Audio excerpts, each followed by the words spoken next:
Salam, hər vaxtınız xeyir olsun kanalımın dəyərli izləyiciləri. Xoş gördük sizləri. Mən Gülşən Həşimova. Bu gün də sizlərə MİQ və sertifikasiya imtahanında dəstək mahiyyətli rastlaşa biləcəyiniz situasiyalardan danışacağam. Ümid edirəm ki, mənim izahlarım sizlər üçün imtahanda faydalı bir izah tipindən olacaq.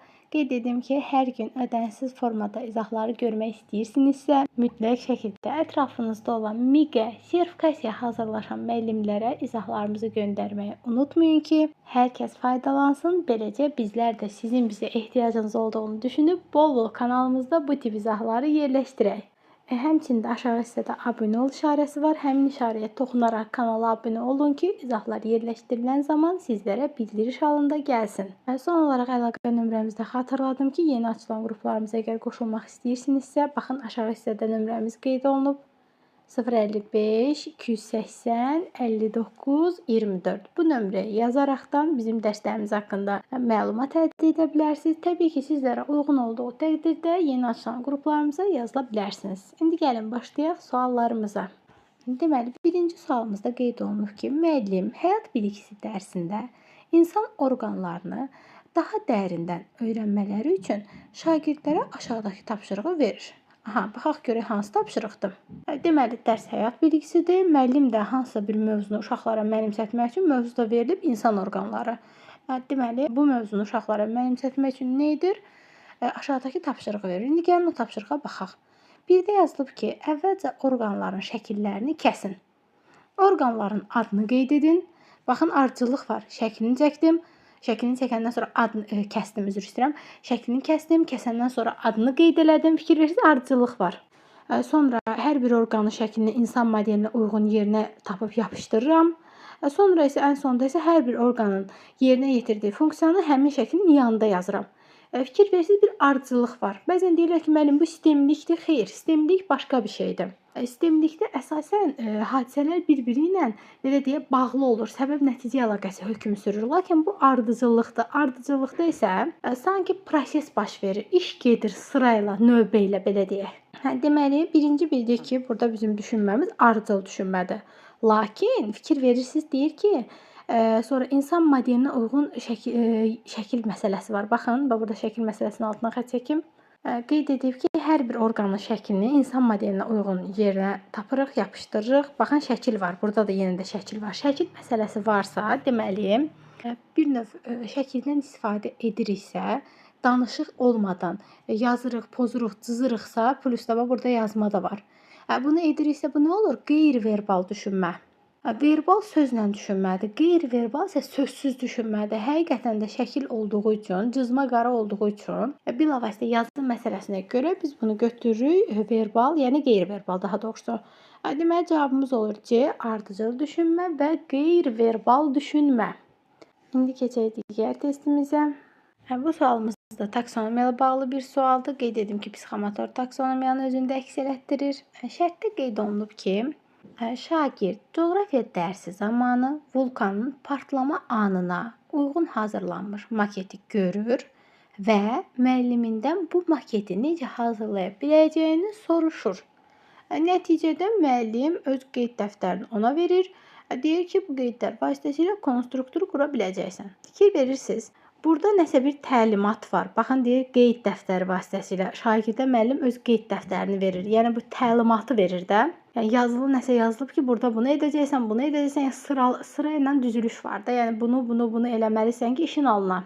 Deməli, əgər bir növ belə burada əsas məsələ nə isə, necə eləyəcəyimiz isə hardansa oxuyuruqsa, oxumaq varsa, biz də demişik ki, əgər təlimat məsələsi varsa, təlimatlıq nəsədən söhbət gedirsə, bir növ tutaq ki, televizor almısan, televizoru işlətmək üçün təlimatı açırsan, başlayırsan oxumağa, düzdür?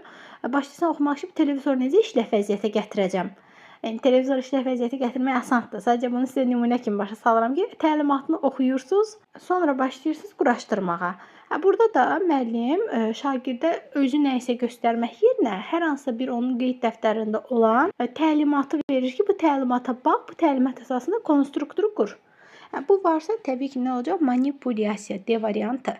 Yəni, nəyəsə əsasən nəyəsə edirsə, olur manipulyasiya. Doğru cavabımız D variantı. Keçdik digər suala. Növbəti sualımız şərtdə qeyd olunub ki, hansı strategiya ilə şagirdlərdə emosional intellekti inkişaf elətdirmək olar? Baxın, emosional intellekt nə deməkdir? Özünü yoldaşının yerinə qoymaq, onun hisslərini yaşamaq, bir növ belə deyək ki, empatiya qurmağı bacarmaq. Empatiyada kiminsə hisslərini yaşamaqda ki, kiminsə başına hansısa bir Allah göstərməsin, bir bədbəxt bir hadisə gəlib, qəza baş verib və həmin o qəzada olan insanın, o qəza baş verən şəxsin yerinə özünü qoyursan ki, gör onun vəziyyəti necə ağırdır, necə belədir və yaxud heç qəza olmasın, yaxşı bir şeyə köklənək, ta ki hansısa bir xoş bir ab-havada xoş bir gün yaşayır həmin adam, sən onun hisslərini yaşayırsan, onun xoş hissini sanki sən də dadırsanmış kimi. Yəni onun hisslərini başa düşmək də belə deyək.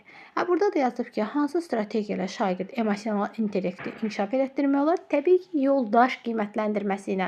Niyə? Çünki yoldaş qiymətləndirməsində yoldaşının yerinə özünü qoyursan, onun hisslərini, onun düşüncələrini, onun bir növ belə deyim, Lord də desək, həm sevincini, həm ağrı-acılarını yaşamağı bacarırsan. Yəni yoldaşçılıq hökm sürür. Ona görə olur cavabımız A variantı, yoldaş qiymətləndirməsi.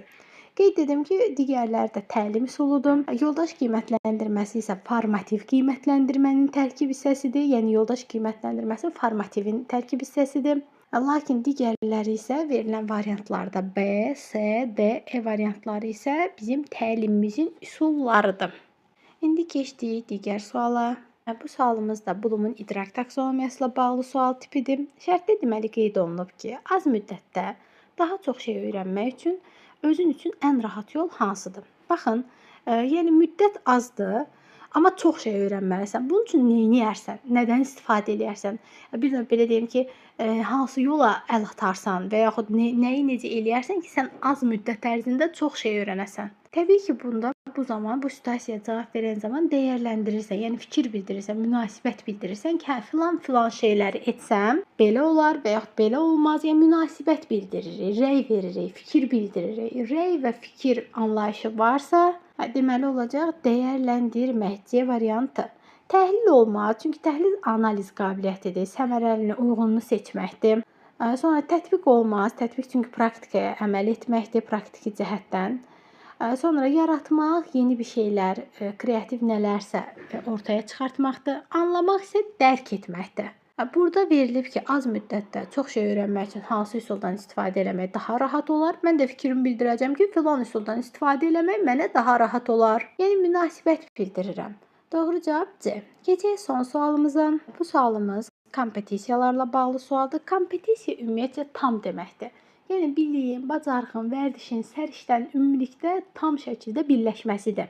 İndi şərtdə nə soruşur bizdən? Deyir, elmi nəzəriyyələrin, texnologiyaların cəmiyyətdə nailiyyətini, məhdudiyyətini, risklərini daha yaxşı anlamaq, elmin mütləq şəkildə tədqiqata dayanmalı olduğunu anlamaq, fərziyyələrini sübut etmək üçün tədqiqat aparmalı olduğunu anlamaq. Yəni bu fikirlər, bax elmin görürsüz xüsusən altından xətt çəkirəm, elmdir, texnologiyadır. Sonra başqa nə var burada açar sözlər? Risk məsələsi var. Bunlar açar sözlərimizdir deyə altından xətt çəkdim. Təbii ki, bu açar sözlər riyazi, elmi, texnoloji və mühəndislik kompetensiyasının tərkib hissəsinə aiddir. Niyə? Çünki biz deyirik ki, bizim müxtəlif kompetensiyyalarımız var da, savadlılıq var, sonra çox dil bilmək kompetensiyası var. Yəni hər bir kompetensiyanın tərkib hissəsində özünə uyğun açar söz olur. Mütləq ki, özünə uyğun açar söz olur. Məsələn, dil kompetensiyasının içərisində dillə bağlı nəsə mütləq yazılır. Yəni kompetensiyalar ən rahat bölmədir. Çoxu elə fikirləşir ki, Allah, yad bölmədir, kompetensiya çətin olar. Xeyr. Görürsüz, hər kompetensiyanın içərisində özünün açar sözü olur, rahatlıqla tapa bilirik. Buradan da açar sözlər nə idi?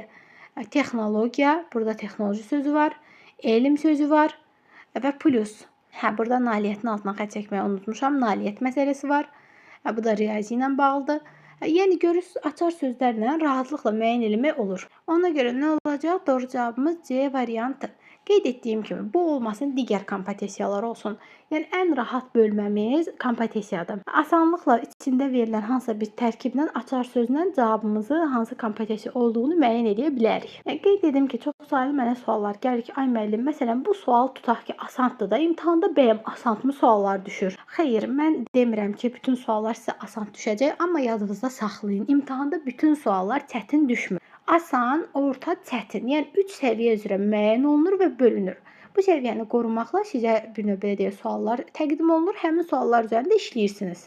Bəzən baxırsınız, deyirsiniz, hə bu asandır, bunu bilirəm, belə düşməyəcək. Axı bizim borcumuzdur biz sizə hər sual tipini göstərək. Tutaq ki, bu video izahımda qismən asan suallara üstünlük vermişəmsə, növbətdə qismən orta, digərində qismən çətin. Məhz ona görə deyirəm ki, kanalımı izləməyə alın ki, bütün sual tiplərindən paylaşdığım hər bir paylaşımdan xəbərdar olasınız. Həmçinin də ardının gəlməyini istəyirsinizsə, təbii ki, ətrafınızla paylaşıb bölüşməyi unutmayın. Son olaraq əlaqə nömrəmizi də xatırladım. 055 280 59 24. Bu da əlaqə nömrəmizdir. Yeni açılan qruplarımıza qoşulmaq üçün bu nömrəyə yaza bilərsiniz. Sağ olun, salamat qalın.